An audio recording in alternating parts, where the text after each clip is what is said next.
This video is gonna give me a lot of flack, but I just finished The Lost Apothecary and it was horrible.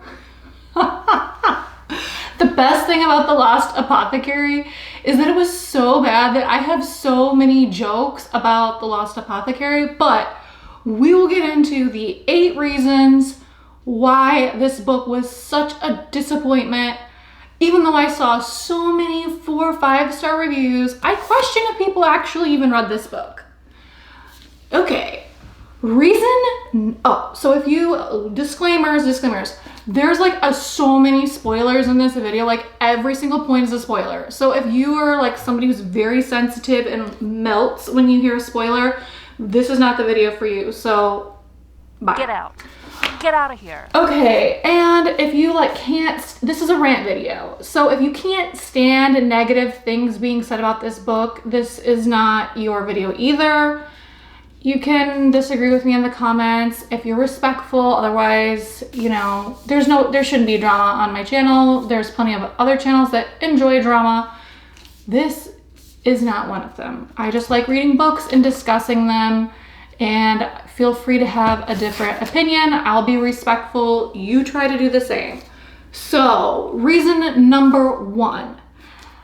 And almost all these reasons, by the way, have to do with a particular character named Caroline, which was one of the sections in this book. Too many sections in this book. But reason numero 1 was every single problem in Caroline's life was blamed on her husband. I actually started feeling bad for husband James.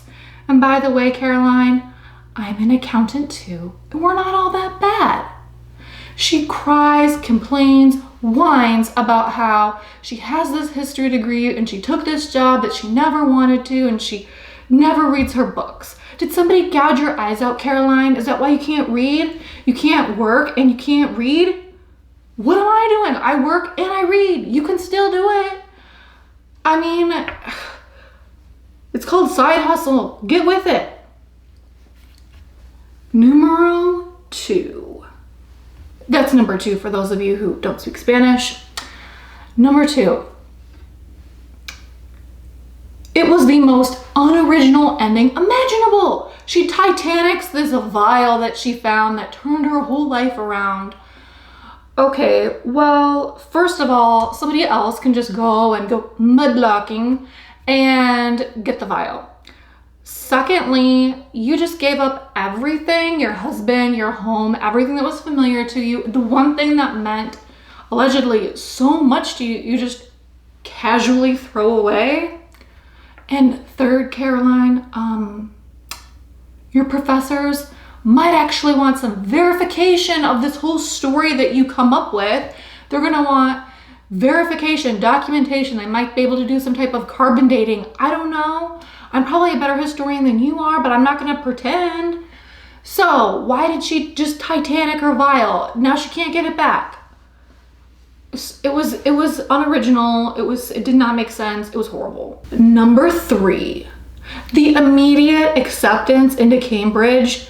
You don't have, anything like referrals or letters of recommendation, but instant acceptance into Cambridge. And apparently Caroline is so short-sighted that the only way she can be unique to herself is that if she goes to Cambridge. She can't find any other way to be a historian, like teaching a community college class or joining a group of aspiring historians on YouTube. I guess she's very unimaginative and not creative. In addition to that, she was just whining and complaining about how she had this history degree and she couldn't find a job. She was very limited and she was forced into a job with her parents at this farm, which of course she has a very ungrateful attitude. And then she decides, you know what? In addition to all these student loans that I have had a hard time paying off for this history degree, which has, no marketability, unlike accounting, by the way, she says, you know what would be, a really stellar career path is 18th century and romantic literature. because I see lots of job postings for 18th century and romantic literature students. And, you know, she just gave her husband the old heave-ho, so who knows when her next paycheck's coming in, but sweet Caroline will figure it all out. Number 4. If you bought the audiobook, it is horrendous because Caroline, sweet Caroline, is trying to do the worst British accent imaginable. It was so bad that I found it pretty disrespectful to the residents of the UK. My apologies. It was horrible. In addition, Caroline does not have a very clear handle on London. First of all, she references the London Eye. I've actually been on the London Eye. The best thing about it is that it doesn't shake or wobble back and forth. Most Ferris wheels scare me to death, but the London Eye, I had absolutely no problem. Unlike the Arch in St. Louis, sorry family, who I had a full-on panic attack with, the London Eye doesn't move, it doesn't shake, it doesn't move in the wind. It just kind of rotates, so it's very, very, very steady as it goes around and it makes the loop. She doesn't know what she's talking about. Then she talks about, oh, I can only go mudlarking because I can't do anything in London. Okay, what kind of a historian are you? There are so many historic sites that you could have gone to see. I mean, I ended up walking 15 miles in one day, and that's also with taking the tube, which I guess she calls the underground. She obviously didn't meet anybody that's actually from London in, you know, preparation for this book. But it was horrible. The accent is just appalling. Number 5. What kind of cell phone exactly does Caroline have? Is it from the 1790s? I mean, whose flashlight runs out after like 5 seconds? I mean, essentially she goes, oh, this must be the apothecary. Everybody's been here and they've been looking for it and I've outwitted everybody with my flashlight that only lasts 3 seconds. Oh no! Well, now I don't even know how to turn my flashlight off, but at least this phone's better than Caroline's phone. I mean, come on, who do you have? I mean, get a new carrier. I mean, my gosh. Is she borrowing the Zach Morris phone? I mean, come on. Totally unrealistic. Number 6. Where is the Dexter-style justice? When you heard this, the premise of this book, oh, sorry. Well, I guess I'm apologizing to a stack of books.